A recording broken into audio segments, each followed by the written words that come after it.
स्वागत है बच्चों आपका शिरादे ऑफिशियल क्लासेस में। आज हम सोशल साइंस सामाजिक अध्ययन का पार्ट 1 भारत में ब्रिटिश सत्ता की स्थापना और विस्तार के बारे में चर्चा करेंगे। आइए जानें भारत में यूरोपीय व्यापारिक कंपनियों के आगमन के क्या कारण थे। ठीक है कि यूरोपीय व्यापारिक कंपनियां जो आई थी तो उनके आने का यहाँ पर क्या कारण था कि वो भारत में आकर अपना व्यापार वगैरह करने लग गई थी। ईस्ट इंडिया कंपनी के आगमन के समय भारत की राजनीतिक स्थिति कैसी थी और जब ईस्ट इंडिया कंपनी आई हमारे यहाँ तब भारत की क्या राजनीतिक स्थिति रही कि उन्होंने हमारे यहाँ पर क्या कर लिया, अपना विस्तार कर लिया कंपनी का। ईस्ट इंडिया कंपनी का भारत के साथ व्यापार और व्यापारिक प्रतिस्पर्धा का आरंभ कैसे हुआ, आंग्ल फ्रांसीसी प्रतिस्पर्धा और कर्नाटक युद्ध के परिणाम क्या हुए, व्यापारिक एवं राजनीतिक प्रतिस्पर्धा में अंग्रेजों की सफलता के क्या कारण थे, बंगाल में ब्रिटिश ईस्ट इंडिया कंपनी सत्ता की स्थापना कैसे हुई, भारत में ईस्ट इंडिया कंपनी के शासन का विस्तार किस प्रकार हुआ, इन सब के बारे में हम लोग पार्ट 1 भारत में ब्रिटिश सत्ता की स्थापना और विस्तार में जानेंगे। तो आइए हम लोग पार्ट स्टार्ट करते हैं।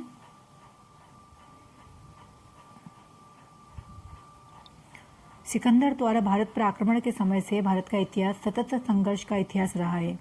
भारत की विशाल संपदा कई जातियों और आक्रामकों को प्राचीन काल से ही अपनी ओर आकर्षित करती रही। शक, हुण व मंगोल आक्रमण इसके उदाहरण हैं। ठीक है, सिकंदर जो है भारत के आक्रमण के समय से क्या है, सिकंदर द्वारा भारत पर आक्रमण के समय से भारत का इतिहास हमेशा क्या चल रहा है, संघर्ष भरा ही चल रहा है। मतलब हमारा जो इतिहास है वो संघर्ष से भरा है। भारत की जो विशाल संपदा है, सोने की चिड़िया कहा जाता था भारत को, कई जातियां थी यहाँ पर। ठीक है, और आक्रामकों को प्राचीन काल से ही अपनी ओर आकर्षित करती रही है ये सब चीज़ें। शक, हुण, मंगोल आक्रमण इसके उदाहरण हैं। शकों के हमले हुए, हुणों के हुए, मंगोलों के आक्रमण हुए। ठीक है, पर इन आक्रमणकारियों में बहुत से या तो आक्रमण के बाद पराजित होकर वापस चले गए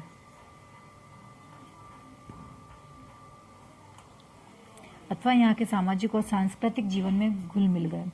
मुगल आक्रमण के बाद भारत के बहुत बड़े भूभाग पर मुगल राज्य की स्थापना हुई। मुगल काल में मुगल राजपूत, मुगल सिख और मुगल मराठा युद्ध भी हुए। मतलब जब हमारे भारत में क्या हुआ था कि ये जो आक्रमणकारी थे आक्रमण के बाद पराजित हो गए और वापस चले गए, अथवा या तो इन्होंने यहाँ के सामाजिक और सांस्कृतिक जीवन में इन्होंने क्या कर लिया, या तो घुल मिल गए और जो नहीं घुल मिल पाए वो लोग वापस चले गए। मुगल आक्रमण के बाद भारत का जो बहुत बड़ा भूभाग था उस पर मुगल राज्य की स्थापना हो गई और युद्ध हुए। कौन कौन से? मुगलों का राजपूतों के साथ युद्ध हुआ, मुगलों का सिखों के साथ हुआ और मुगलों का मराठों के साथ युद्ध भी हुए। मुगलों के पश्चात यूरोप की शक्तियां भारत में आ गई। मुगलों के जाने के बाद यहाँ पर कौन सी शक्तियाँ आ गई? यूरोप की शक्तियाँ आ गई भारत में। पुर्तगाली, डच, सबसे पहले पुर्तगाली, फिर डच, फिर अंग्रेज और फ्रेंच उनमें प्रमुख थे। व्यापार के पश्चात अपना अपना राज्य स्थापित करने के लिए इनमें संघर्ष चलता रहा। ये जो अलग अलग जो पुर्तगाली, डच और अंग्रेज जो यहाँ पर आए थे, इन लोगों ने क्या करा, व्यापार तो किया, उसके साथ में ये अपना राज्य स्थापित करने लग गए और इनमें भी आपस में क्या होने लग गया, संघर्ष चलने लग गया। अंततः भारत के बहुत बड़े भाग पर अंग्रेजों की सत्ता स्थापित हो गई और आखिरी में पुर्तगाली, डच वगैरह इनके सब के बाद में अंग्रेजों की जो सत्ता थी वो यहाँ पर स्थापित हो गई और देशी रियासतों से संधियां कर उन्हें अपनी सर्वोच्च सत्ता के अधीन कर लिया।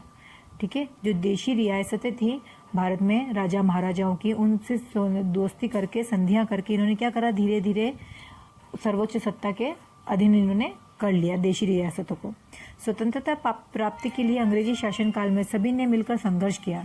फिर उसके बाद क्या हुआ, जब देशी रियासतें इनके अधीन हो गई तब स्वतंत्रता प्राप्ति के लिए अंग्रेजी शासनकाल में सभी ने मिलकर क्या करा, संघर्ष करना चालू कर दिया, क्योंकि अंग्रेजों से उन्हें मुक्त होना था, स्वतंत्र होना था। इस संघर्ष में भारत की जनता ने सक्रिय भाग लिया और अंततः 1947 में स्वतंत्रता प्राप्त की। आगे के अध्यायों में हम भारतीयों द्वारा स्वतंत्रता प्राप्ति के लिए किए गए संघर्ष का अध्ययन करेंगे। भारत में यूरोपीय व्यापारिक कंपनियों का आगमन। सर्वप्रथम भारत में यूरोपीय व्यापारिक कंपनियों का आगमन हुआ।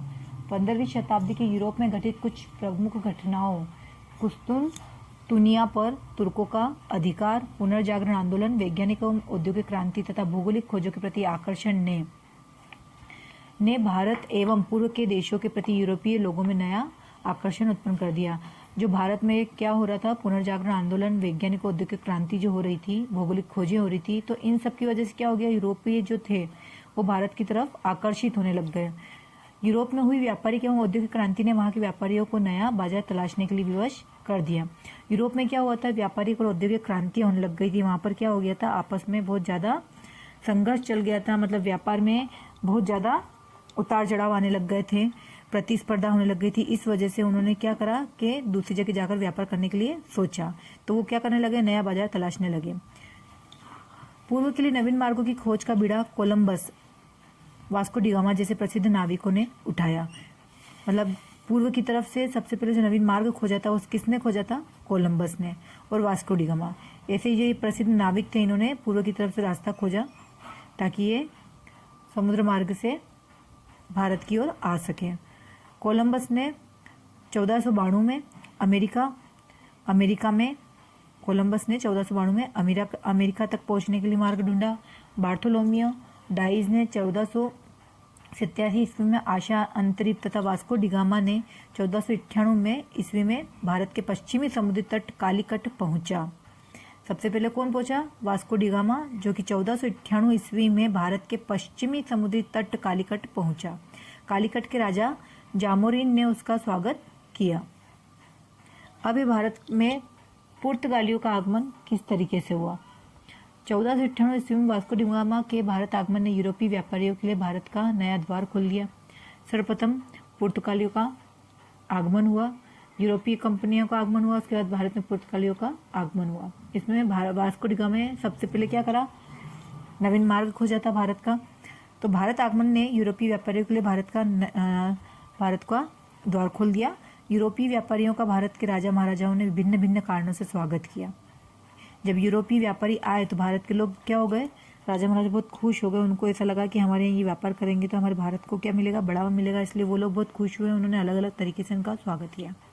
भारत में व्यापार के लिए सर्वप्रथम पुर्तगाली व्यापारी आए थे। अगर पूछा जाए कि भारत में व्यापार के लिए सबसे पहले कौन आया था, तो पुर्तगाली आए थे। वास्को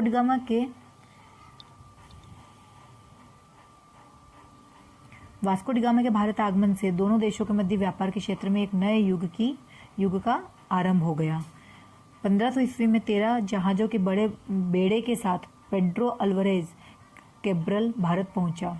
पुर्तगाल व्यापारियों ने भारत में कालीकट, गोवा, दमनदीप एवं हुगली के बंदरगाहों पर व्यापारिक कोठियां स्थापित कर ली। इन्होंने धीरे धीरे वहां पर क्या करना चालू कर दिया, 13 जहाजों के बेड़े के साथ इन्होंने जो कैब्रल था वो भारत पहुंचा।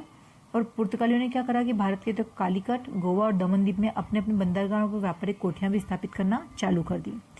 काली मिर्च और मसालों के व्यापार पर अपना एकाधिकार स्थापित करने के लिए उन्होंने 1503 ईस्वी में कोचीन में पहले दुर्ग की स्थापना की। ये लोग काली मिर्च और मसालों का व्यापार करते थे, तो इन्होंने क्या करा, कोचीन में पहले दुर्ग की स्थापना कर ली। 1505 ईस्वी में पुर्तगाल की सरकार ने फ्रांसिस्को द अल्मेडा को भारत में प्रथम पुर्तगाली वायसराय बनाकर भेजा। और पुर्तगाल की सरकार ने धीरे धीरे कोठियां बनाई और धीरे धीरे वहां की सरकार ने फ्रांसिस्को द अल्मेडा को भारत में प्रथम पुर्तगाली वायसराय बनाकर भी भेज दिया।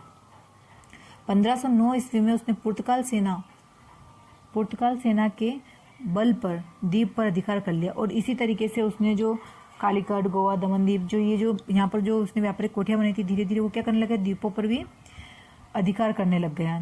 सबसे पहले उसने क्या करा, द्वीप पर अधिकार कर लिया।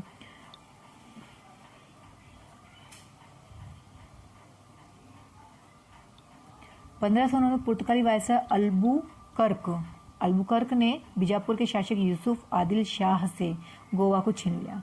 अब जो पुर्तगाली वायसराय यहाँ पर आया था, कौन आया था, अल्मेडा को वायसराय बना के भेजा था, तो उसने बीजापुर के शासक यूसुफ आदिल शाह से गोवा को छीन लिया। धीरे धीरे पुर्तगालियों ने दमन पर भी कब्जा कर लिया, सालसेट पे कर लिया, बेसिन पे कर लिया, मुंबई पे, हुगली, सेंटोम पर भी अपना अधिकार प्राप्त कर लिया।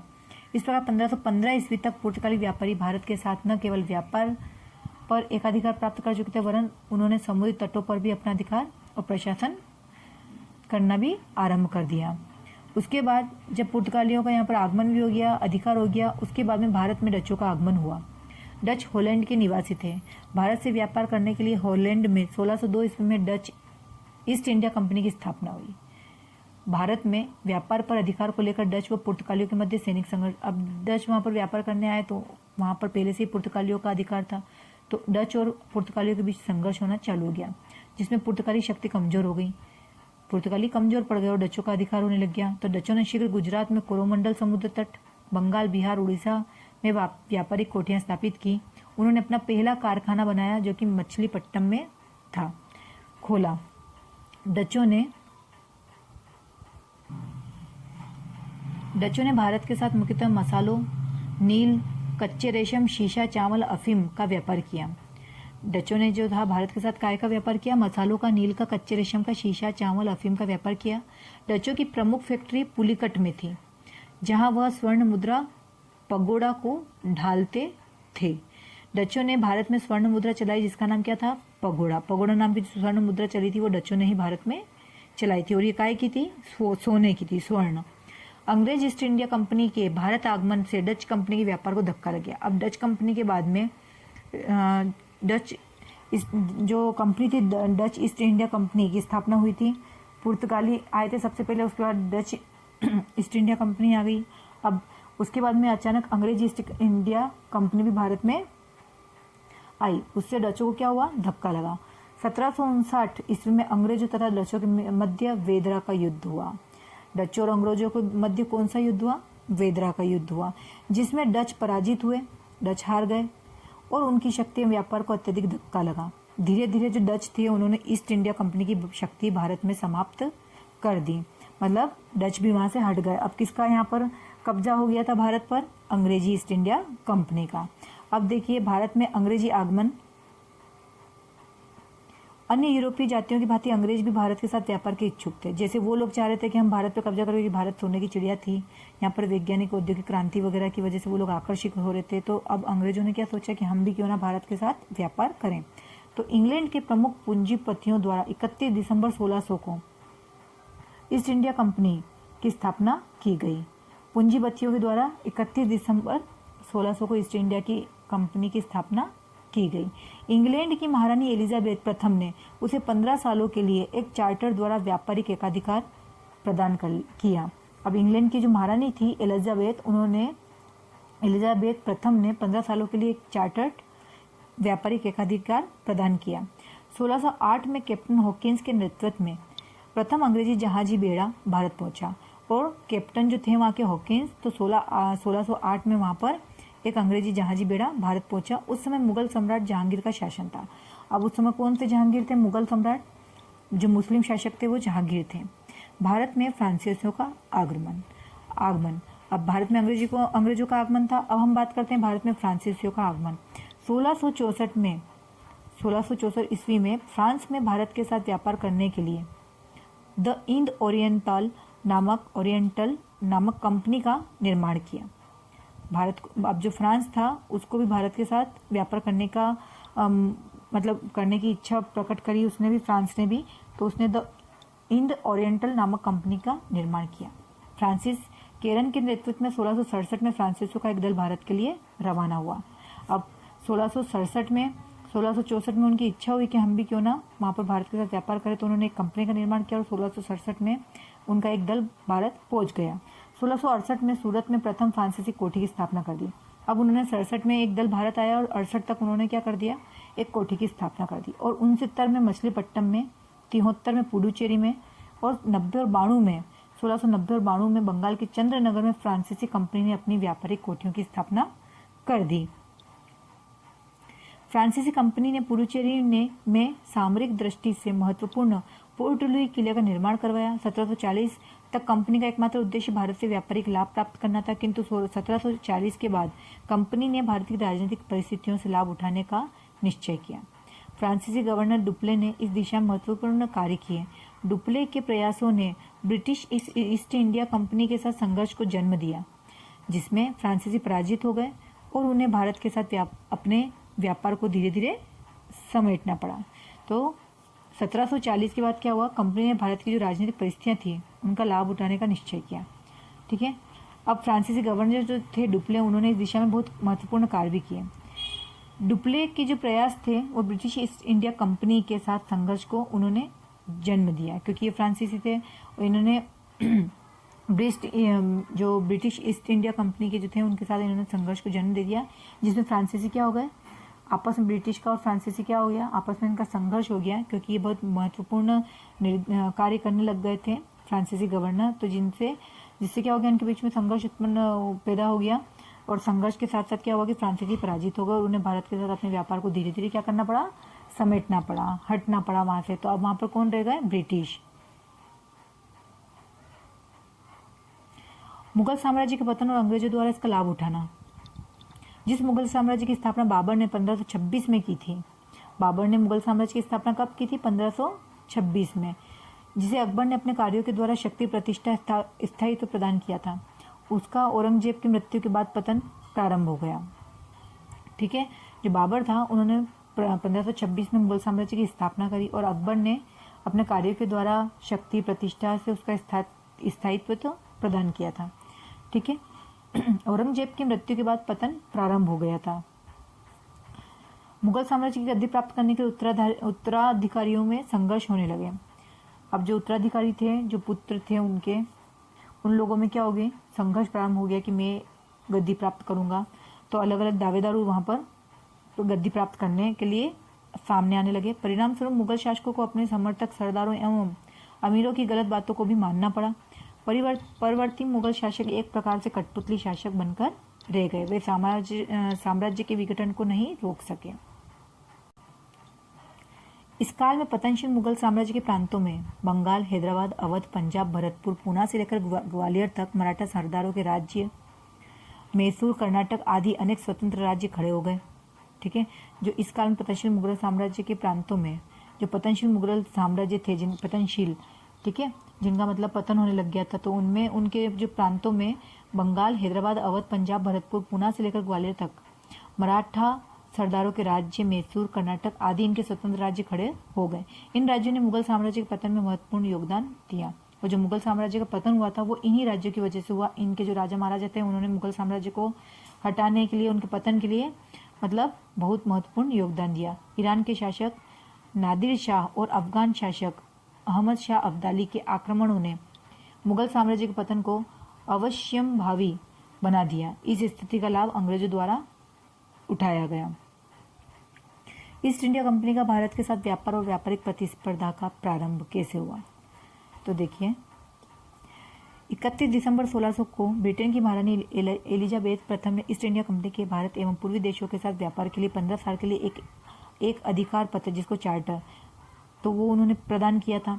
कंपनी को अधिकार पत्र द्वारा युद्ध एवं संधि करने, कानून बनाने तथा कंपनी के एकाधिकारों पर चोट करने वालों को दंडित करने का अधिकार भी दिया था। उसमें जो एकाधिकार था उसमें उन्होंने क्या कर दिया था कि एक तो उन्होंने पत्र के द्वारा ये बता दिया कि युद्ध एवं संधि कर, जो भी युद्ध करेगा या संधि करेगा या कानून बनाने वाले जो है तथा कंपनी के जो एकाधिकार है उन पर अगर किसी ने चोट करी, मतलब उन चीज़ों को किसी ने नहीं माना या उनको मानने से मना कर दिया है या उनको कुछ भी किसी भी तरीके से उनके अधिकारों को चोट पहुंचती है, तो दंड करने का अधिकार उनको प्राप्त रहेगा।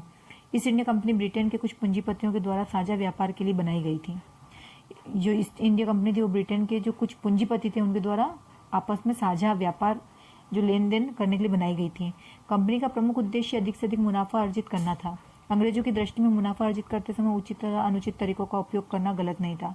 अंग्रेज थे तो वो क्या करते थे कि जब भी उनको कोई कुछ भी मुनाफा अर्जित करना होता था उसके वो सही गलत कुछ नहीं देखते थे, वो खाली अपने मुनाफे को देखते थे। उसके लिए उन्हें कुछ भी कदम उठाना पड़े वो पीछे नहीं हटते थे। इस उद्देश्य की पूर्ति के लिए व्यापार वाणिज्य के बहाने लूटमार करना भी उचित था।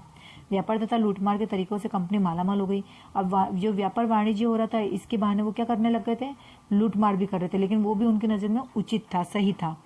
अब इसकी वजह से क्या हुआ कि जो कंपनी थी वो मालामाल हो गई। कंपनी व्यापार पर पकड़ स्थापित करने के साथ साथ राजनीतिक लक्ष्य को लेकर भी चल रही थी। कंपनी अपना व्यापार तो कर ही रही थी, साथ साथ में वो भारत का जो राजनीतिक जो पक्ष था उसको कमजोर करने में लगी थी और अपना पक्ष बढ़ाने में लगी थी। भारत की राजनीतिक कमजोरियों का अनुमान उनको हो चुका था। अंग्रेजों को लगता था कि व्यापार से अधिक लाभ राजनीतिक सत्ता प्राप्त करने में है। इस लक्ष्य की प्राप्ति के लिए शीघ्र ही उन्होंने प्रयास आरंभ कर दिए। कंपनी के प्रारंभिक कर्मचारी जो थे वो भ्रष्ट थे, चरित्रहीन थे, घूसखोर थे, मतलब रिश्वत लेते थे। उनका उद्देश्य अधिक से अधिक धन वसूलना था। अब देखिए भारत में कंपनी के व्यापार का विस्तार। ईस्ट इंडिया कंपनी द्वारा भारत के साथ व्यापार तो प्रारंभ कर दिया था, मगर भारत में कंपनी की जो व्यापारिक बस्ती थी स्थापित करने में सफलता नहीं मिल रही। मतलब उनको व्यापारिक जो बस्तियां थी उसमें भारत में जो कंपनी की जो कोठी थी, व्यापारिक बस्तियां, उनको स्थापित करने में उनको सफलता नहीं मिल रही थी। जहांगीर ने 1613 ईस्वी में कंपनी को सूरत में कोठी स्थापित करने की अनुज्ञा प्रदान कर दी। जहांगीर ने क्या करा, उनको कोठी स्थापित करने की अनुज्ञा दे दी। इसके बाद कंपनी ने सर टॉमस रो को इंग्लैंड के राजा जेम्स प्रथम के दूत के रूप में मुगल दरबार में भेजा। सर टॉमस रो 1615 से 1619 तक मुगल दरबार में रहा। उसने जहांगीर से मुगल साम्राज्य के विभिन्न भागों में व्यापारिक कोठियां स्थापित करने की अनुज्ञा प्राप्त कर ली। शीघ्र ही ईस्ट इंडिया कंपनी ने सूरत, आगरा, अहमदाबाद और भड़ोच में व्यापारिक कोठियां स्थापित कर ली। 1668 ईस्वी में इंग्लैंड के जो सम्राट थे चार्ल्स द्वितीय का विवाह पुर्तगाल की राजकुमारी कैथरीना के साथ हुआ। विवाह में दहेज के रूप में मुंबई मिला। 10 पौंड वार्षिक लगान पर मुंबई ईस्ट इंडिया कंपनी को दे दिया गया। मुंबई किसको दे दिया गया? ईस्ट इंडिया कंपनी को, क्योंकि जो इंग्लैंड के सम्राट थे चार्ल्स द्वितीय का विवाह पुर्तगाल की राजकुमारी कैथरीना के साथ हुआ था। 1687 ईस्वी में कंपनी के द्वारा सूरत के स्थान पर मुंबई को पश्चिमी तट की कोठियों का मुख्यालय बना लिया गया। ठीक है, जो भारत के जो पूर्वी तट थे उन कंपनियों के द्वारा मछलीपट्टनम, मद्रास, बंगाल, हरिहरपुरम, बालासोर, हुगली, पटना और कासिम बाजार में भी कोठियां स्थापित कर ली। भारत के जो पश्चिमी और पूर्वी भाग थे उनमें कंपनी की व्यापार में आशाजनक वृद्धि होने लग गई। अब जो थे कंपनी के द्वारा मुंबई, मद्रास, कलकत्ता में किले बनवा लिए गए, पर्याप्त सुरक्षा प्रबंध कर लिए गए। अब देखिए 1717 में ईस्ट इंडिया कंपनी के द्वारा मुगल सम्राट फर्रुखशियर से अनेक महत्वपूर्ण व्यापारिक सुविधाएं प्राप्त कर ली। ठीक है, अब यहाँ पर क्या था, जो जॉन सरमन तथा विलियम हैमिल्टन सम्राट से मिले। मुगल सम्राट गंभीर रोग से पीड़ित थे। विलियम हैमिल्टन की सहायता से सम्राट रोग मुक्त हो गए। प्रसन्न हो गए राजा ने क्या करा कि कंपनी को 3 फरमान द्वारा अनेक सुविधाएं प्रदान कर दी। सबसे पहला तो 3000 रुपये वार्षिक के बदले कंपनी को बंगाल में बिना किसी कर के व्यापार करने का अधिकार दे दिया। कंपनी को कलकत्ता के आसपास के क्षेत्रों में किराए पर लेने की अनुमति मिल गई। क्षेत्र जो थे उसके आसपास के कंपनी को जो कलकत्ता के जो आसपास के क्षेत्र थे वहाँ पर किराए पर लेने की अनुमति मिल गई। हैदराबाद प्रांत में कंपनी की सभी देनदारी समाप्त कर दी। हैदराबाद में जितने भी प्रांत में कंपनी की जो देनदारी थी वो सब समाप्त कर दी। अब कंपनी द्वारा मुंबई में टंकित सिक्कों का समस्त मुगल साम्राज्य में प्रचलन हो गया। जो कंपनी के द्वारा जो मुंबई में टंकित सिक्कों का जो समस्त जो सिक्के थे उनका प्रचलन भी इन्होंने मुगल साम्राज्य में कर दिया। इस प्रकार भारत में कंपनी के व्यापार एवं प्रभुत्व में व्यापक वृद्धि हो गई। अब देखिए आंग्ल फ्रांसीसी प्रतिस्पर्धा और कर्नाटक युद्ध।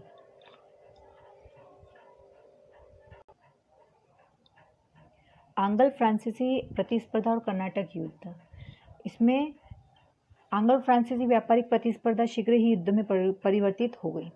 ठीक है, जो फ्रांसीसी थे और ब्रिटिश थे इनके बीच में क्या हो गया, दोनों के बीच में युद्ध होने लग गए, क्योंकि इनकी शक्ति और साधन जो थे उनको उन शक्ति और साधनों में इनके जो थे उनमें वृद्धि भी होने लग गई थी। ठीक है, जो ब्रिटिश की जो ईस्ट इंडिया कंपनी थी वो एक गैर सरकारी संस्था थी, लेकिन जो फ्रांसीसी कंपनी थी वो उस पर सरकारी प्रभुत्व था। ईस्ट इंडिया कंपनी अपने व्यापार एवं शक्ति के विस्तार तथा निर्णय के लिए स्वतंत्र थी और जो फ्रांसीसी थी वो फ्रांस की सरकार पर निर्भर थी। ठीक है, स्वतंत्र थी जो ईस्ट इंडिया कंपनी व्यापार और शक्ति के विस्तार के लिए कि वो अपना निर्णय खुद ले सकती है, लेकिन जो फ्रांसीसी कंपनी थी वो अपना निर्णय सरकार के द्वारा ही ले पाती थी, उसके लिए सरकार पर निर्भर थी। ब्रिटिश कंपनी के जो अधिकारी थे वो परिश्रम और लगन से कार्य करते थे, लेकिन जो फ्रांसीसी कर्मचारी थे वो ऐसे नहीं थे, ना वो परिश्रम से काम करते थे ना लगन से। अब जो सरकारी संरक्षण के जो कारण फ्रांसीसी कंपनी में क्या था कि मतलब वो व्यापारिक गतिशीलता तथा कार्यशीलता का अभाव था उनमें, क्योंकि उनको सरकार का संरक्षण मिला हुआ था। ब्रिटिश कंपनी का जो व्यापार था वो बहुत विस्तृत था। मुनाफा तथा शक्ति एवं साधन जो थे उनके वो फ्रांसीसी की तुलना में बहुत अधिक मात्रा में थे। ईस्ट इंडिया कंपनी के प्रभुत्व क्षेत्र अधिक थे, लेकिन फ्रांसीसी की एकमात्र महत्वपूर्ण व्यापारिक बस्ती पांडिचेरी थी, जबकि ब्रिटिश कंपनी के पास अनेक प्रमुख बस्तियाँ भी थी और जो फ्रांसीसी थे उनके मात्र एक व्यापारिक बस्ती थी। इन परिस्थितियों में ब्रिटिश ईस्ट इंडिया कंपनी और फ्रांसीसी कंपनी अपने अपने व्यापार और प्रभुत्व क्षेत्र में क्या करने लग गई, वृद्धि करने लग गई। दोनों के कार्य क्षेत्र पश्चिमी एवं पूर्वी भारत थे। दोनों कहाँ पर कार्य कर रहे थे, पश्चिमी क्षेत्र पर और पूर्वी भारत में। पूर्वी भारत थे उनके मतलब। अब जो दोनों के स्वार्थ थे वो एक जैसे हो गए, दोनों के बीच में क्या हो गया, व्यापार के लिए प्रतिस्पर्धा भी होने लग गई पारस्परिक प्रतिस्पर्धा होने लगी, तो इसका परिणाम क्या हुआ? युद्ध ही था, क्योंकि दोनों अपने अपने आप को आगे श्रेष्ठ प्रदर्शित करना चाह रही थी, तो दोनों के बीच में क्या हो गया? युद्ध होना ही था। कर्नाटक युद्ध और परिणाम, जो कर्नाटक युद्ध हुआ था इसके परिणाम देखिए और युद्ध का कारण देखिए। अधिक मुनाफा अर्जित करने के कारण ब्रिटिश की ईस्ट इंडिया कंपनी और फ्रांसीसी जो थे ये क्या करने लग गए? राजनीतिक प्रभुत्व में वृद्धि करना, अधिक मुनाफा कमाना। तो इस वजह से इनमें क्या होने लग गया? कंपनी जो थी अधिक ज़्यादा प्रयत्नशील हो गई, दोनों कंपनियां प्रयत्नशील होने लग गई, दोनों एक दूसरे को मात देने के लिए क्या करने लग गई? जो भारतीय माल था उसका क्रय करने का प्रयास करती थी, दोनों कम से कम मूल्य पर, कि वो एक दूसरे से अगर ब्रिटिश ईस्ट इंडिया कम पर माल क्रय कर रही है तो फ्रांसीसी भी भारतीय माल का क्रय कम करने की कोशिश करने लगी। तो दोनों ही बाजार पर अपना क्या करने लग गए? प्रभुत्व स्थापित करने। अब ये क्या करने लग गए कि दोनों जैसे इनके बीच में प्रतिस्पर्धा होने लग गई, तो ये बाजार और सुविधाएं प्राप्त करने के लिए क्या करने लग गए? भारत के राज्यों के जो आंतरिक मामले थे उनमें क्या करने लगे? हस्तक्षेप करने लग गए। ठीक है, अब राजनीतिक सत्ता स्थापित करने का सपना भी देखने लग गए ये लोग कि क्यों ना हम व्यापार के साथ यहाँ पर राजनीतिक सत्ता भी स्थापित कर लें। ठीक है, अब फ्रांसीसी कंपनी का प्रधान कार्यालय कहाँ पर था? दक्षिण पूर्वी समुद्र तट पांडिचेरी में था, जबकि ब्रिटिश का प्रमुख केंद्र कहाँ था? फोर्ट सेंट जॉर्ज मद्रास में था, जो कि पांडिचेरी से अधिक दूर नहीं था। अब दोनों कंपनियां क्या हो गई? महत्वाकांक्षी हो गई, आकांक्षा में वृद्धि होने लग गई, दोनों के परस्पर झगड़े बहुत ज़्यादा बढ़ने लग गए थे। एक दूसरे को समाप्त करने की होड़ में दोनों के बीच में क्या हो गया? दोनों एक दूसरे को समाप्त करने के चक्कर में दोनों होड़ में थे कि एक दूसरे को समाप्त करें, लेकिन दोनों के बीच भारत में 3 युद्ध हुए। अब इन दोनों के बीच में 3 युद्ध हुए जिन्हें इतिहास में कर्नाटक युद्धों के नाम से जाना जाता था। तो ये युद्ध क्यों हुआ था कर्नाटक का? और ये तीनों युद्ध हुए भारत में थे, लेकिन क्यों हुआ था? कि ब्रिटिश ईस्ट इंडिया कंपनी और फ्रांसीसी कंपनी को क्या करना था? दोनों को अपना अपना यहाँ पर जो इनकी महत्वाकांक्षाएं थी, तो अपने को दोनों को आगे एक दूसरे को जो होड़ा होड़ी थी आगे बढ़ने की, उस वजह से क्या हो गया? इनके बीच में युद्ध का कारण पैदा हो गया। कर्नाटक का जो प्रथम युद्ध हुआ देखिए,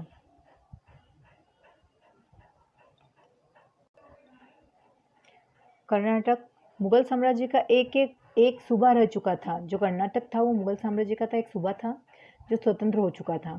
कर्नाटक की राजधानी अर्काट थी, मद्रास और पांडिचेरी के बीच में स्थित थी। जो युद्ध हुआ था ये फ्रांस और ब्रिटेन के बीच में 1744 में प्रारंभ हो गया था, जिनका प्रभाव भारत पर भी पड़ने लगा। ब्रिटेन और फ्रांस की कंपनियों के बीच भारत में भी तनातनी प्रारंभ हो गई, और जो फ्रांस के गवर्नर थे डुप्ले ने कर्नाटक के नवाब अनवरुद्दीन को लालच देकर अपनी तरफ मिला लिया। फ्रांसीसी सेना ने मद्रास स्थित ब्रिटिश किले पर अपना अधिकार जमा लिया, और कर्नाटक के नवाब ने डुप्ले से किले की मांग की, तो किंतु डुप्ले ने किला कर्नाटक को सौंपने से इनकार कर दिया। कर्नाटक ने क्या मांग करी थी? कि उनको किला चाहिए था, लेकिन डुप्ले ने क्या करा? कर्नाटक को सौंपने से इनकार कर दिया। फलतः क्या हुआ कि दोनों सेनाओं के मध्य में युद्ध हुआ, जिसमें कर्नाटक की क्या हो गई? हार हो गई। सन 1748 में यूरोप में फ्रांस और ब्रिटेन के बीच एक समझौता हो गया। परिणाम स्वरूप क्या हुआ कि भारत में भी दोनों के बीच में शांति की संधि हो गई। मद्रास का किला जो था अंग्रेज कंपनी को वापस कर दिया गया। यद्यपि दोनों के बीच शांति हो गई, मगर इस युद्ध ने कुछ बातों को क्या करा? जन्म दे दिया। कर्नाटक की हार से यूरोपीय युद्ध प्रणाली की श्रेष्ठता सिद्ध हो गई कि यूरोपीय युद्ध प्रणाली कितनी अच्छी है। यूरोपीय कंपनियों को ये बात समझ में आ गई कि भारतीय राज्यों के आंतरिक राजनीति में हस्तक्षेप करके अपने प्रभुत्व में वृद्धि की जा सकती है। उनको पता है कि आंतरिक राजनीति में अगर हस्तक्षेप करेंगे तो हमारा प्रभुत्व अपने आप स्थापित हो जाएगा। इस युद्ध ने दोनों कंपनियों की पारस्परिक प्रतिद्वंदिता तथा ईर्ष्या देश में और अधिक वृद्धि कर दी। अब देखिए कर्नाटक का दूसरा युद्ध। ब्रिटिश ईस्ट इंडिया कंपनी एवं फ्रांसीसी कंपनी के बीच हैदराबाद एवं कर्नाटक के उत्तराधिकार को लेकर 1748 और 1754 के मध्य की युद्ध हुआ। फ्रांसीसी कंपनी ने हैदराबाद में मुजफ्फर जंग को और कर्नाटक में चांदा साहब को शासक बना दिया, जबकि ब्रिटिश कंपनी कर्नाटक में मोहम्मद अली को और हैदराबाद में नासिर जंग को समर्थन दे रही थी। फलतः युद्ध प्रारंभ हो गया। नासिर जंग युद्ध में पराजित हुआ और मारा गया। मुजफ्फर जंग ने युद्ध में सहायता देने के लिए मदद देने के लिए फ्रांसीसी कंपनी को 50,000 पौंड एवं 10,000 वार्षिक की एक जागीर दी। ठीक है, किसको? फ्रांसीसी कंपनी को, क्योंकि उन्होंने क्या करा? मदद करी थी। अब ब्रिटिश सेना ने अर्काट का घेरा डाल दिया। चांदा साहब युद्ध में मारा गया। संपूर्ण कर्नाटक पर ब्रिटिश कंपनी का अधिकार हो गया। इस प्रकार कर्नाटक में अंग्रेजों के और हैदराबाद में फ्रांसीसी कंपनी के प्रभुत्व में वृद्धि हो गई। हैदराबाद की रक्षा के नाम पर फ्रांसीसी कंपनी ने एक सेना वहाँ रख दी। वहाँ पर उन्होंने क्या करा? हैदराबाद में क्या आप लोगों की रक्षा करेंगे, उस टाइप से वहाँ पर उन्होंने क्या करा? फ्रांसीसी कंपनी ने एक सेना छोड़ दी, जिसका खर्च कौन उठा रहा था? हैदराबाद। इस प्रकार भारतीय राज्यों से सेना का खर्च लेकर उनकी सुरक्षा के नाम पर उनके ऊपर एक नियंत्रण रखने का भी एक नया तरीका उनको मिल गया कि इस तरीके से वो अपना नियंत्रण भी वहाँ पर रख सके। अब है उसके बाद में कर्नाटक का तृतीय युद्ध, जो कि 1756 से 1763 ईस्वी में हुआ। यूरोप में फ्रांस और ब्रिटेन के बीच 7 वर्षीय युद्ध का प्रारंभ हो गया। फलतः भारत में भी उनकी मध्य युद्ध प्रारंभ हो गया। जनवरी 1760 में वांडीवाश के युद्ध में फ्रांसीसी पराजित हो गए। युद्ध में अंग्रेज कंपनी को विजय मिल गई। कर्नाटक पर तो उनका अधिकार था ही, लेकिन हैदराबाद से भी फ्रांसीसियों को निकाल दिया गया। अब भारत में फ्रांसीसी कंपनी के प्रभुत्व वाले समस्त क्षेत्र ब्रिटिश कंपनी के हाथ में आ गए। इस प्रकार भारत में फ्रांसीसी कंपनी की राजनीतिक प्रभुसत्ता प्राप्त करने की महत्वाकांक्षा का अंत हो गया और ब्रिटिश ईस्ट इंडिया कंपनी के सामने संपूर्ण भारत पर प्रभुसत्ता स्थापित करने का द्वार भी खुल गया। तो इस तरीके से क्या हुआ कि ब्रिटिश ईस्ट इंडिया कंपनी का संपूर्ण भारत पर क्या हो गया? प्रभुसत्ता उसकी स्थापित हो गई। अब देखिए बंगाल में ब्रिटिश सत्ता की स्थापना कैसे हुई। अलीवर्दी खां 1740 में बंगाल का नवाब बना। वह योग्य एवं कूटनीतिज्ञ शासक था। वह अंग्रेजों के द्वारा की गई सारी जो कलकत्ता की जो किलेबंदी को पसंद नहीं कर रहा था, उसे बिल्कुल पसंद नहीं था कि अंग्रेजों के द्वारा किलाबंदी कर दी गई। 1756 में अलीवर्दी खां की मृत्यु हो गई और सिराजुद्दौला था वो बंगाल का नवाब बन गया। अलीवर्दी खां की बड़ी पुत्री घसीटी बेगम का पुत्र शौकत जंग स्वयं नवाब बनना चाहता था और उसे दीवान राजबल्लभ का सहयोग भी प्राप्त था। अलीवर्दी खां का जो बहनोई था एवं जो सेनापति मीर जाफर भी नवाब बनने का सपना देख रहे थे। ये सभी अंग्रेजों के संरक्षण में षड्यंत्रों को जन्म दे रहे थे और इन सबको किसका संरक्षण मिला हुआ था? अंग्रेजों का। बंगाल का जो नवाब थे सिराजुद्दौला अंग्रेजों के द्वारा की जा रही कलकत्ता की किलेबंदी से अत्यधिक नाराज हो गए। नाराजी थे। बंगाल में अंग्रेजों के द्वारा बिना कर दिए व्यापार किया जा रहा था, उससे भी वो नाराज थे। ये उनके नाराजगी के कारण थे कि बंगाल के जो नवाब थे सिराजुद्दौला वो अंग्रेजों से क्यों नाराज थे? तो पहला तो कलकत्ता की किलेबंदी से, दूसरा अंग्रेजों के द्वारा बिना कर दिए व्यापार करना, जिससे राज की जो खजाना था उसको नुकसान हो रहा था। अंग्रेज नवाब को उचित सम्मान और भेंट नहीं देते थे। अंग्रेज जो नवाब थे अंग्रेज जो थे वो नवाबों को उचित सम्मान और भेंट नहीं देते थे। अंग्रेजों के द्वारा की जा रही उकसाने वाली कार्रवाई से नाराज होकर 4 जून 1756 को नवाब ने कासिम बाजार की फैक्ट्री का अधिकार कर लिया। अब कलकत्ता की तरफ बढ़ा। गवर्नर ड्रेक व्यापारियों, महिलाओं, बच्चों के साथ कलकत्ता से भाग गया। 22 जून 1756 ईस्वी को कलकत्ता पर नवाब का अधिकार हो गया। अलीनगर की संधि। कलकत्ता के पतन का समाचार सुनकर रॉबर्ट क्लाइव चेन्नई में एक सेना लेकर बंगाल पहुंच गया। अब जैसे वहाँ से जो सिराजुद्दौला के द्वारा जो कार्रवाई करी गई थी वहाँ पर, तो उस वजह से क्या हुआ था कि वहाँ से जो वहाँ से गवर्नर ड्रेक थे वो वहाँ से चले गए थे अपने बीवी बच्चों के साथ में। तो अब ये सुनकर रॉबर्ट क्लाइव चेन्नई में, तो उन्होंने एक सेना लेकर वो बंगाल पहुंच गए। जनवरी 1757 में एक छोटी लड़ाई के बाद कलकत्ता पर क्लाइव का अधिकार हो गया। नवाब युद्ध में पराजित हुए और अलीनगर की संधि द्वारा अंग्रेजों की समस्त मांगों को स्वीकार कर लिया गया। फिर उसके बाद में सन 1757 में प्लासी का युद्ध हुआ। अलीनगर की संधि द्वारा अंग्रेजों को बंगाल में अनेक सुविधाएं मिल गई, तथापि वे समस्त बंगाल पर अधिकार करना चाहते थे, जिसके लिए उन्होंने तैयारी प्रारंभ कर दी। क्लाइव ने फ्रांसीसी बस्ती चंद्रनगर पर अधिकार कर लिया। नवाब कुछ नहीं कर सके। नवाब के दुश्मनों को क्लाइव ने अपनी सुरक्षा में ले लिया। क्लाइव ने सेनापति मीर जाफर, राय दुर्लभ, जगत सेठ, अमीरचंद के साथ गुप्त समझौता भी कर लिया, जिसके अनुसार सिराजुद्दौला को हटाकर मीर जाफर को बंगाल का नवाब बना दिया। षड्यंत्र की रचना के बाद युद्ध का बहाना खोजा जाने लगा। नवाब पर अलीनगर की संधि भंग करने का आरोप भी लगाया गया। आरोप लगाते ही क्लाइव सेना सहित मुर्शिदाबाद के लिए चल पड़ा। 23 जून 1757 को क्लाइव तथा नवाब की सेनाओं के बीच एक प्लासी के मैदान में युद्ध हुआ। नवाब के सेनापति मीर जाफर, राय दुर्लभ और यार लतीफ खां चुपचाप युद्ध का नजारा देखते रहे। नवाब पराजित हुआ और मीर जाफर के पुत्र मीरन ने मार डाला। सैनिक दृष्टि से प्लासी के युद्ध का कोई महत्व नहीं था। सैनिक दृष्टि से अगर देखा जाए तो प्लासी के युद्ध का कोई महत्व नहीं था, मगर राजनीतिक और आर्थिक दृष्टि से देखा जाए तो इस युद्ध का अधिक महत्व था। बंगाल का नया नवाब मीर जाफर अंग्रेजों के हाथों की कठपुतली बनकर रह गया। बंगाल के राजनीतिक जीवन पर अंग्रेजों का अधिकार हो गया। आर्थिक दृष्टि से प्लासी युद्ध के बाद बंगाल की लूट आरंभ हो गई। मीर जाफर ने लगभग 3 करोड़ रुपए अंग्रेजों को दे दिए। बंगाल, बिहार, उड़ीसा में कर मुक्त व्यापार का अधिकार मिल गया। कंपनी को कलकत्ता के समय 24 परगना की जमींदारी मिली। कलकत्ता में कंपनी को सिक्के डालने का अधिकार मिल गया। इस प्रकार प्लासी के युद्ध में कंपनी को बंगाल की सत्ता सौंप दी। पूरी की पूरी बंगाल की सत्ता अंग्रेजों के हाथ में आ गई। बक्सर का युद्ध 1764 में। प्लासी के युद्ध के बाद बंगाल का नवाब मीर जाफर कंपनी के लिए कठपुतली शासक के समान था। नवाब का खजाना कंपनी और उनके कर्मचारियों को भेंट और रिश्वत देने में खाली हो गई। कंपनी की मांग में निरंतर वृद्धि होती जा रही थी। कंपनी क्या कर रही थी? निरंतर अपनी मांग में वृद्धि करती जा रही थी। कंपनी और उसके दलाल किसानों और दस्तकारों को लूट रहे थे। कंपनी क्या कर रहे थे?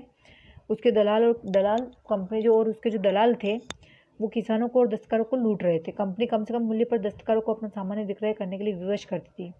इससे पहले कि नवाब मीर जाफर कोई कठोर निर्णय लेता, कंपनी ने उसे गद्दी से हटाकर उसके दामाद मीर कासिम को बंगाल का नवाब बना दिया। मीर कासिम कंपनी में अपनी निर्भरता को कम करना चाहता था। ठीक है, मीर जो कासिम था वो कंपनी पर क्या करना चाहता, वो भी अपनी निर्भरता को कम करना चाहता था। उसने शक्ति संचय करना प्रारंभ कर दिया। उसने अंग्रेजों के वफादार अफसरों को नौकरी से भी हटा दिया। मतलब वो अंग्रेजों की गुलामी में नहीं रहना चाहता था। नया सैनिक संगठन किया उसने। व्यापारिक चुंगी सभी के लिए समाप्त कर दी, जिससे कंपनी को नुकसान हुआ। परिणाम स्वरूप 1763 में नवाब मीर कासिम और कंपनी के मध्य एक युद्ध में मीर कासिम पराजित हो गया। मीर कासिम भागकर अवध चला गया। अवध का जो नवाब था शुजाउद्दौला भी अंग्रेजों से नाराज था। मुगल सम्राट शाह आलम भी दिल्ली से भागकर अवध में ही निवास कर रहा था। तीनों ने मिलकर बक्सर नामक स्थान पर 23 अक्टूबर 1764 ईस्वी को कंपनी की सेनाओं के साथ युद्ध किया। मुगल सम्राट और दोनों नवाब युद्ध में पराजित हुए। 1765 में शुजाउद्दौला तथा शाह आलम ने क्लाइव के साथ में संधियां कर ली। अवध के नवाब शुजाउद्दौला के साथ इलाहाबाद की संधि कैसे हुई? तो अंग्रेजों ने अगस्त 1765 ईस्वी में अवध के नवाब के साथ इलाहाबाद की संधि की।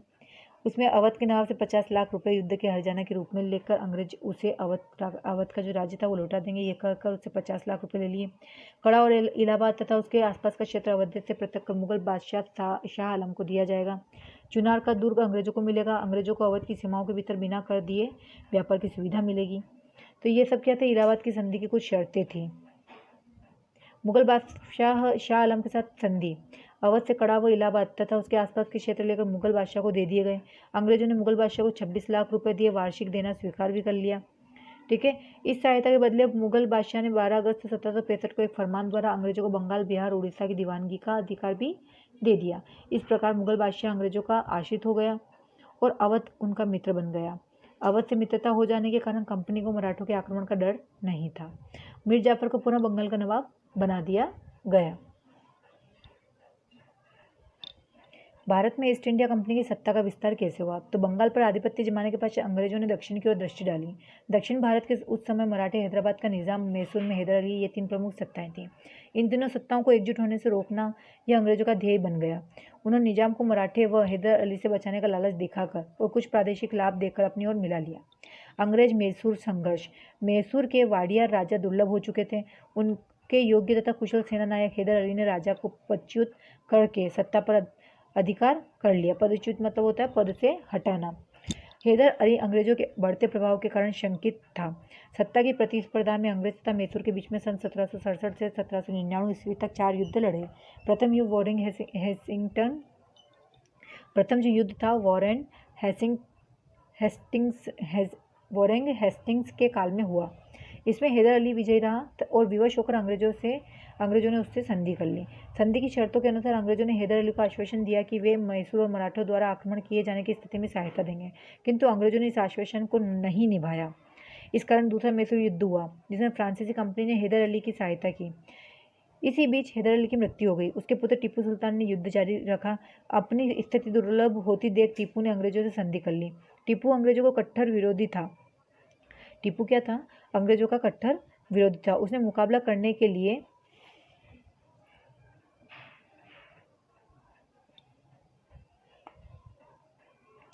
उसने मुकाबला करने के लिए अपनी सेना को यूरोपीय ढंग से प्रशिक्षित सुसज्जित करने का प्रयास किया। टीपू के प्रयत्नों से अवगत होते ही अंग्रेजों ने तीसरा आंग्ल मैसूर युद्ध शुरू कर दिया।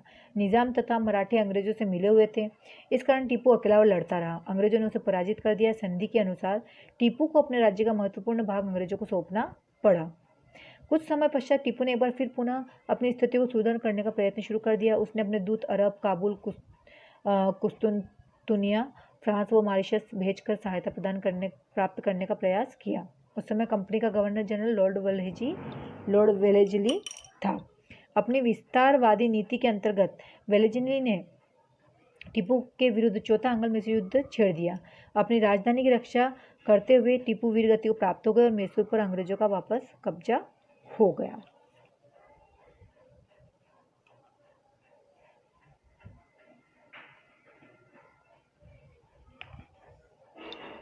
अंग्रेज मराठा संघर्ष। मुंबई अंग्रेजों के पश्चिम भारतीय व्यापार का केंद्र था, किंतु उनके आसपास के प्रदेश पर मराठों की सत्ता थी। इस कारण से अंग्रेज वहां अपना अधिकार समाप्त नहीं कर पाए थे।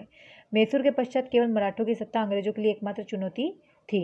अंग्रेज मराठों के आंतरिक मामलों में हस्तक्षेप करने का अवसर ढूंढ रहे थे। दुर्भाग्य से सन 1761 में अब्दाली के हाथों पानीपत के तृतीय युद्ध में पराजित होने पर मराठों की स्थिति कुछ दुर्बल हो गई। इस समय योग्य पेशवा माधवराज की मृत्यु हो जाने के कारण अल्पवर्णीय उत्तराधिकार के विरुद्ध उसके चाचा रघुनाथ राव ने पेशवा पद के लिए अपना दाव प्रस्तुत किया। नाना फडणवीस और मराठा सरदारों भोसले, गायकवाड़, सिंधिया, होलकर ने इसका विरोध किया। रघुनाथ राव ने अंग्रेजों से एक संधि करके उनसे सहायता ली। इस प्रकार के मराठों के मामलों में अंग्रेजों को प्रवेश करने का अवसर मिल गया। सन 1775 में अंग्रेज मराठों के बीच में पहला युद्ध शुरू हो गया।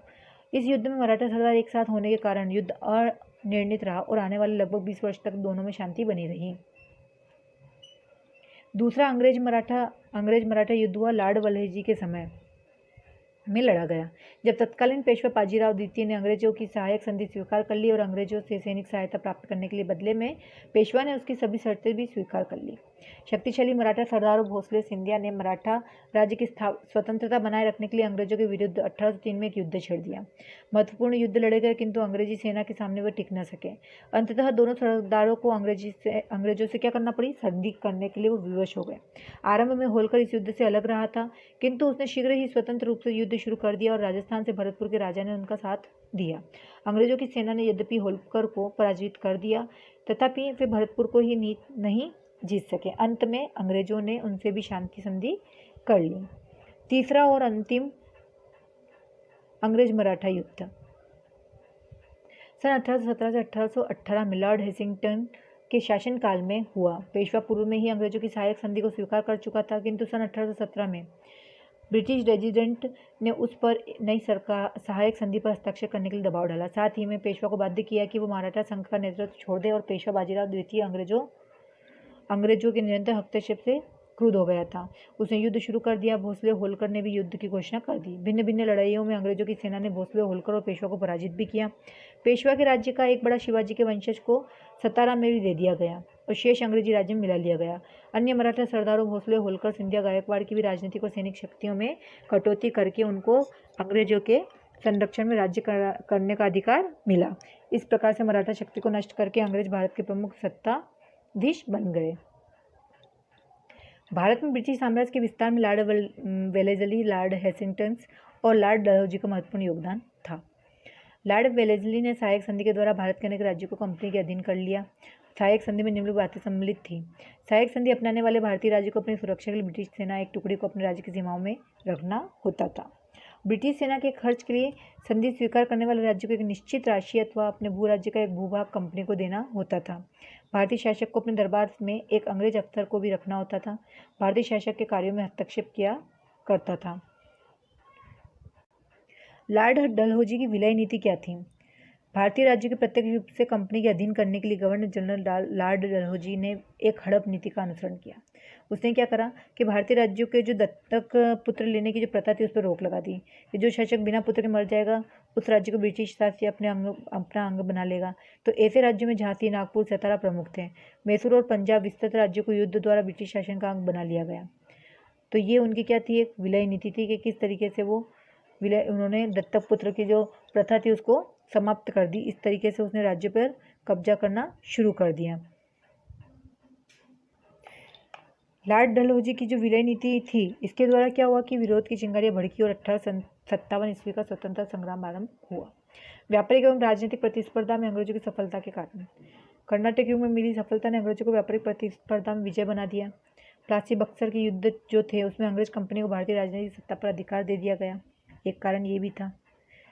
ब्रिटिश कंपनी न केवल व्यापारिक प्रतिस्पर्धा में फ्रांसीसी, पुर्तगाली और डच कंपनी को अपने रास्ते से हटाया, वरन भारत की राजनीतिक सत्ता को भी प्राप्त करने का मार्ग साफ कर लिया था।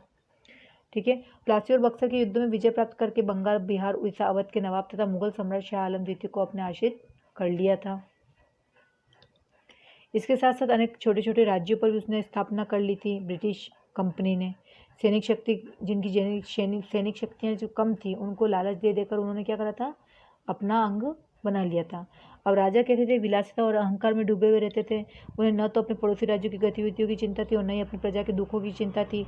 तो और उनकी जो सेनाएं थी वो भी कमज़ोर थी, पथभ्रष्ट थी, अनुशासनहीन थी। तो भारत की जो सैनिक शक्ति थी वो भी बहुत कमज़ोर थी। उसका फ़ायदा भी ब्रिटिशों ने उठा लिया। तो अंग्रेजों की सफलता का एक कारण ये भी हो गया था कि नाम मात्र के मुगल सम्राट शक्तिहीन, वैभवहीन, कमज़ोर, साधनहीन थे।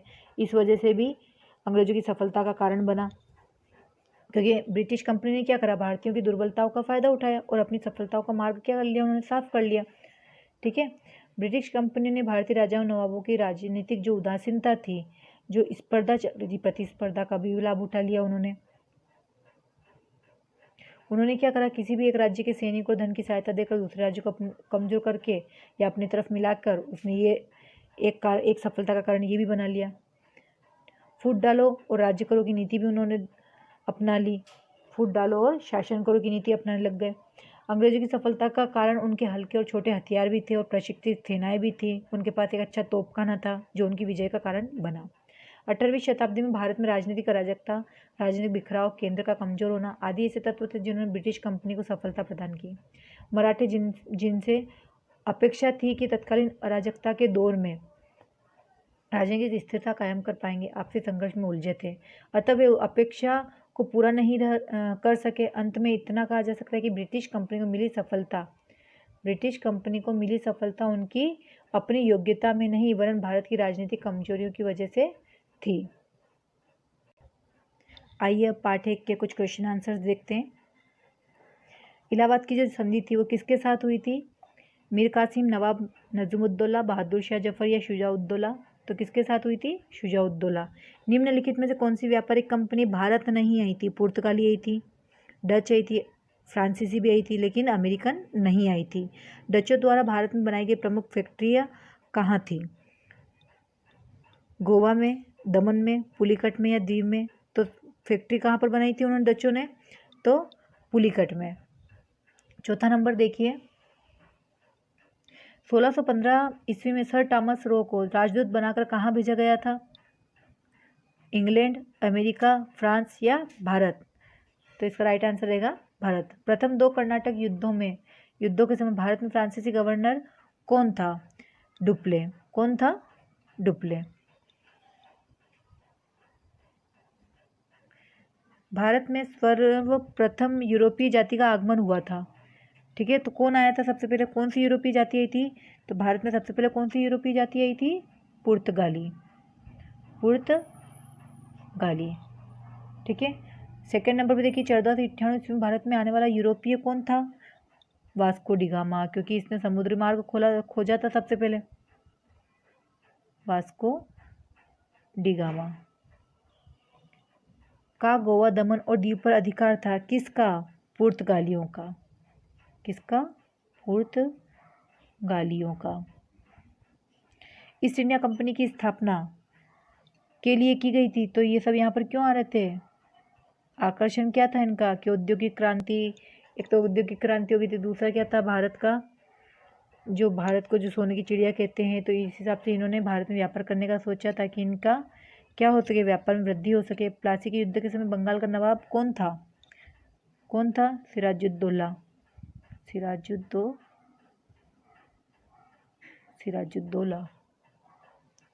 वेलेज़ली की सहायक संधि द्वारा और हैदराबाद को कंपनी के अधीन लाया गया। तो संधि द्वारा किसको? अवध और हैदराबाद को। अब देखिए लॉर्ड डलहौजी ने कौन सी नीति का अनुसरण करा, तो विलय नीति या हड़प नीति, हड़प या फिर विलय नीति का अनुसरण किया। क्वेश्चन नंबर पहला देखिए अति लघु उत्तरीय क्वेश्चन है, भारत में यूरोपीय व्यापार कंपनियों का आगमन क्यों हुआ, तो व्यापार करने तथा नया बाजार तलाश करने के उद्देश्य से यूरोपीय व्यापारिक कंपनियों का भारत में आगमन हुआ था। क्वेश्चन नंबर 2 देखिए, पुर्तगाल की व्यापारिक कंपनी ने भारत में कहाँ कहाँ अपने व्यापारिक केंद्र स्थापित किए थे, तो पुर्तगाल की व्यापारिक कंपनी ने भारत में गोवा, दमन, दीप, कालीकट एवं हुगली के बंदरगाहों पर अपने व्यापारिक केंद्र स्थापित किए। ठीक है।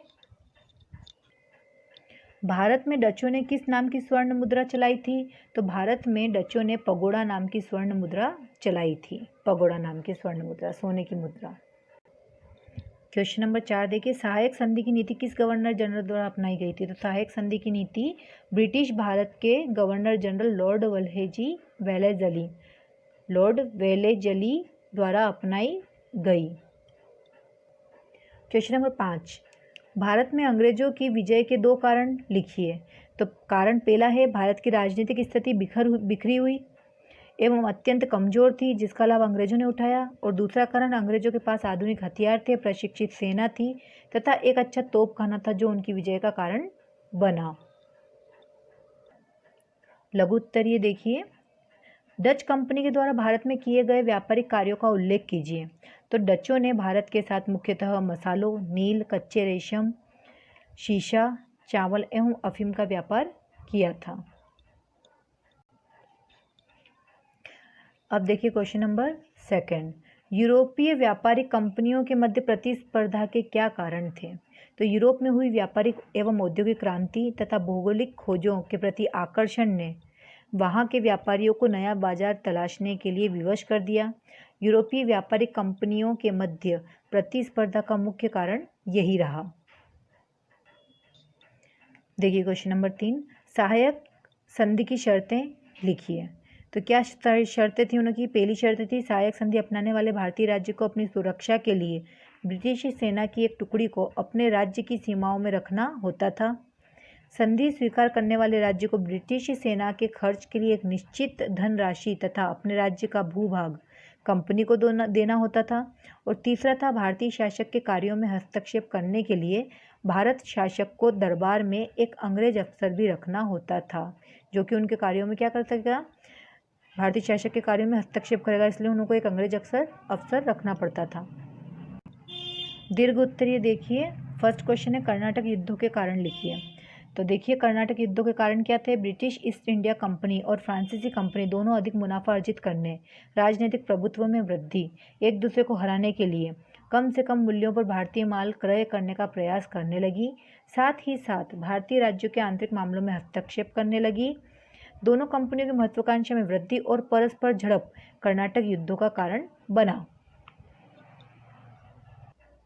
क्वेश्चन नंबर 2 देखिए, प्लासी युद्ध के कारण लिखिए कि प्लासी का जो युद्ध हुआ था किस कारण से हुआ था, तो लिखेंगे अंग्रेजों द्वारा नवाब की सत्ता की अवहेलना, उसके विरुद्ध षड्यंत्र में शामिल लोगों को बढ़ावा देना। पहला कारण ये था, नवाब के राज्यारोहण के समय उसे उचित सम्मान उपहार न देना, नवाब के कंपनी द्वारा कासिम बाजार की फैक्ट्री का निरीक्षण नहीं करने देना, नवाब सिराजुद्दौला की अनुमति के बिना कलकत्ता की किलेबंदी करना, बंगाल में बिना कर दिए अंग्रेजों द्वारा व्यापार किया जाना, जिससे राजकीय खजाने का नुकसान हो रहा था। यही कारण है जिन्होंने प्लासी के युद्ध की परिस्थितियां उत्पन्न की। क्वेश्चन नंबर 3, इलाहाबाद की संधि की शर्तें लिखिए। अवध के नवाब से 50 लाख रुपए युद्ध के हर्जाने के रूप में लेकर अंग्रेज उसे अवध का राज्य लौटा देंगे। ठीक है, पहला तो ये शर्त रखी थी। कड़ा इलाहाबाद और उसके आसपास का राज्य या क्षेत्र अवध से अलग कर मुगल बादशाह शाह आलम को दे दिया जाएगा। चुनार का दुर्ग अंग्रेजों को मिलेगा। अवध सीमाओं पर अंग्रेज बिना करके व्यापार करेंगे। यही इलाहाबाद की संधि की शर्तें थी। क्वेश्चन नंबर 4 देखिए, लॉर्ड डलहौजी की विलय नीति को समझाइए। लॉर्ड डलहौजी ने क्या करा था, हड़प नीति, विलय नीति चलाई थी। तो इसमें इसने क्या करा था कि भारतीय राज्यों को प्रत्यक्ष रूप से कंपनी के अधीन करने के लिए गवर्नर जनरल लॉर्ड डलहौजी ने विलय नीति का अनुसरण किया। सर्वप्रथम भारतीय राजाओं द्वारा दत्तक पुत्र लेने की प्रथा पर रोक लगा दी, जिससे बिना पुत्र के शासक मर जाए और राज्यों को ब्रिटिश साम्राज्य हड़प ले।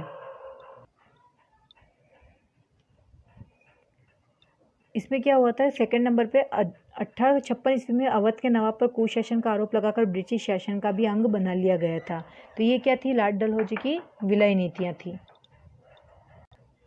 क्वेश्चन नंबर 5 देखिए, व्यापारिक एवं राजनीतिक प्रतिस्पर्धा में अंग्रेजों की सफलता के कारण लिखिए। तो भारत की राजनीतिक और सामाजिक स्थिति थी पहला कारण कि उनकी अंग्रेजों को सफलता मिली। भारत में अनेक छोटे छोटे राज्यों की स्थापना हुई जिसमें सैनिकों की शक्ति कम हो गई। राजा जो थे विलासिता और अहंकार में लीन रहने लगे थे। सेनाएं कमजोर, पथभ्रष्ट और अनुशासनहीन थी। ठीक है। भारतीय राजाओं की उदासीनता और आपसी प्रतिस्पर्धा। अंग्रेजों के पास हल्के छोटे हथियार, प्रशिक्षित सेनाएं थी। अंग्रेजों के पास तोपखाना भी था और जो उनकी विजय का कारण बना। तो ये सब चीज़ें अंग्रेजों को क्या कर रही थी, मजबूत बना रही थी, उनकी सफलता का कारण बनी। क्वेश्चन नंबर 6 देखिए, अंग्रेजों और मराठों के बीच हुए विभिन्न युद्धों का वर्णन कीजिए। अंग्रेज और मराठों के बीच युद्धों का वर्णन। इनके बीच 4 युद्ध हुए थे जिसे आंग्ल मराठा युद्ध कहते हैं। प्रथम आंग्ल मराठा युद्ध हुआ था सन 1775 में, 1782। यह युद्ध 7 सालों तक चला। इस युद्ध का अंत सालबाई की संधि से हुआ।